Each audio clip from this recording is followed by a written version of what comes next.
ബീഹാർ നിയമസഭാ തെരഞ്ഞെടുപ്പിലെ ആദ്യഘട്ട വോട്ടെടുപ്പ് അല്പസമയത്തിനുള്ളിൽ ആരംഭിക്കും.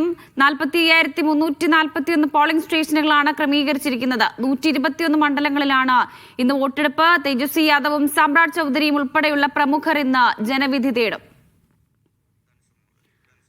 ഡി ധനസുമോദ് ഉണ്ട്, വിവരങ്ങൾ നൽകാൻ. ധനസുമോദ്, കഴിഞ്ഞ ദിവസമൊക്കെ നമ്മൾ കണ്ടതാണ് ബീഹാറിൽ പ്രധാനമന്ത്രി ആയാലും അതുപോലെ തന്നെ ആഭ്യന്തരമന്ത്രി അമിത്ഷാ ആയാലും നേരിട്ട് ഒരു റാലിക്ക് എത്തുന്നതൊക്കെ നമ്മൾ കണ്ടതാണ്. ഒപ്പം മഹാസഖ്യത്തിന്റെ മുഖ്യമന്ത്രി സ്ഥാനാർത്ഥി തേജസ്വി യാദവിന് ഇതൊരു നിലനിൽപ്പിന്റെ പോരാട്ടം കൂടിയാണ്. വോട്ടെടുപ്പ് എങ്ങനെ?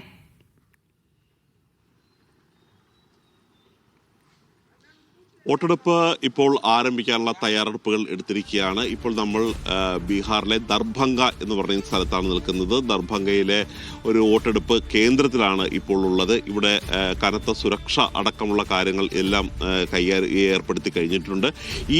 ഇതൊരു കോളേജാണ്. ഈ കോളേജിൽ പ്രധാനമായും 3 ബൂത്തുകളാണ് പ്രധാനമായിട്ടുള്ളത്. ഈ ബൂത്തിൽ ഇപ്പോൾ ഈ കാണുന്ന ബൂത്തിൽ ഈ സ്ത്രീകൾ 530 സ്ത്രീകളും 615 പുരുഷന്മാരുമാണ് ഈ ബൂത്തിൽ വോട്ട് ചെയ്യാനെത്തുന്നത്. ഈ ദർഭംഗ നിയോജക മണ്ഡലത്തിലെ ഈ പോളിംഗ് ബൂത്തിലെ ഉള്ള തയ്യാറെടുപ്പുകൾ എല്ലാം ഏകദേശം ഒരുക്കി കഴിഞ്ഞിരിക്കുകയാണ്. ഇതിനുള്ള വോട്ടിംഗ് മെഷീനുകൾ ഇന്നലെ തന്നെ ഇവിടെ എത്തിയിരുന്നു. പോളിംഗ് ഓഫീസർമാർ ഉൾപ്പെടെയുള്ളവർ ഇന്നിപ്പോൾ അതിനുള്ള തയ്യാറെടുപ്പ് നടത്തിക്കൊണ്ടിരിക്കുകയാണ്. രാവിലെ 7 മണിക്ക് തന്നെ വോട്ടെടുപ്പ് ആരംഭിക്കും എന്നുള്ളൊരു കാര്യമാണ് ഇവർ അറിയിച്ചിരിക്കുന്നത്. ഏതായാലും വോട്ടർമാർ ഇതുവരെ ഈ മണ്ഡലത്തിലേക്ക് ഈ ബൂത്തിലേക്ക് എത്തിയിട്ടില്ല. ഏതാനും മിനിറ്റുകൾക്കുള്ളിൽ തന്നെ വോട്ടർമാർ എത്തും എന്നുള്ള ഒരു പ്രതീക്ഷയാണ് ഇവർക്കുള്ളത്.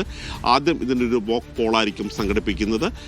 ഈ യന്ത്രം മറ്റു ഏജന്റുമാർ ഉൾപ്പെടെയുള്ളവർ പരിശോധിച്ചതിന് ശേഷമായിരിക്കും വോട്ടിംഗ് ആരംഭിക്കുക എന്നുള്ളൊരു കാര്യം കൂടിയാണ് ഇവർ അറിയിച്ചിരിക്കുന്നത്.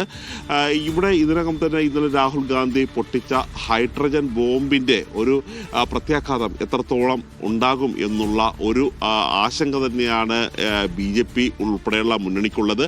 ഇതുപോലെ തന്നെ ആ തരത്തിലുള്ള ഒരു പ്രതീക്ഷ തന്നെയാണ് ഇന്ത്യ സഖ്യത്തിനുള്ളത്. ഇന്ത്യ സഖ്യം വളരെ പ്രതീക്ഷയോടുകൂടി തന്നെയാണ് നേരത്തെ വർഷം പോലെ ചൂണ്ടിക്കാണിച്ചതുപോലെ തന്നെ ഈ വോട്ടെടുപ്പിനെ പ്രതീക്ഷിക്കുന്നത്. കാര്യം 10-20 വർഷമായി മുന്നണി ആരായാലും പോലും ഇവിടെ മുഖ്യമന്ത്രി സ്ഥാനാർത്ഥി നിതീഷ് കുമാർ തന്നെ ആയിരിക്കും എന്നുള്ളൊരു കാര്യമായിരുന്നു ബീഹാറിൽ പറഞ്ഞിരുന്നത്. പക്ഷേ ആ തരത്തിലുള്ള ഒരു രീതിയിലും മാറ്റം വരുത്താൻ പോവുകയാണ്. തേജസ്വി യാദവ് മുഖ്യമന്ത്രി സ്ഥാനാർത്ഥിയായി ഔദ്യോഗികമായി തന്നെ ഇന്ത്യ സഖ്യം പ്രഖ്യാപിച്ചിരിക്കുകയാണ്.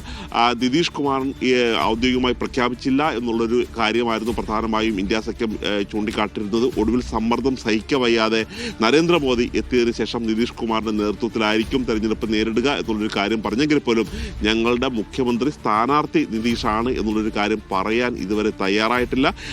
തൊഴിലില്ലായ്മ ഉൾപ്പെടെയുള്ള വളരെ രൂക്ഷമായ പ്രശ്നത്തിലാണ് ബീഹാർ വലഞ്ഞുകൊണ്ടിരിക്കുന്നത്.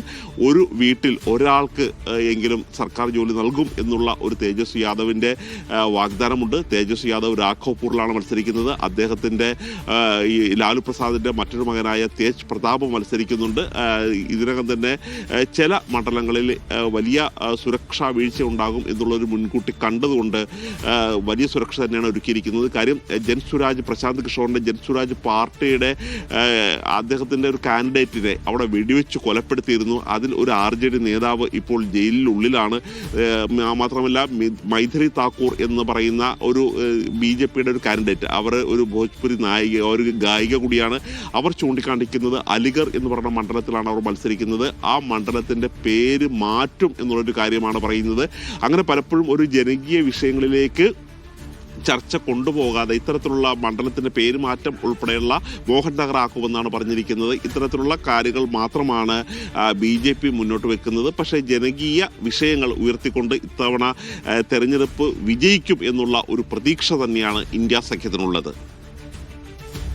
121 മണ്ഡലങ്ങളാണ് അങ്ങനെ ജനവിധി തേടുന്നത്. 90-കൾക്ക് ശേഷം കോൺഗ്രസിന് ഭരണം നഷ്ടപ്പെട്ട ഈ തെരഞ്ഞെടുപ്പ്, അത് രാഹുൽ ഗാന്ധിയുടെ ഹൈഡ്രജൻ ബോംബൊക്കെ കോൺഗ്രസിന് അനുകൂലമാകുമോ എന്നത് പ്രധാനപ്പെട്ട ഒരു ഘടകമാണ്. ഒപ്പം BJPക്കും കേന്ദ്ര സംസ്ഥാന ഭരണമൊക്കെ BJPക്ക് അനുകൂലമാകുമോ എന്നുള്ളത് മറ്റൊരു ഘടകം കൂടിയാണ്. ധനസുമോദാണ് വിവരങ്ങൾ നൽകിയത്.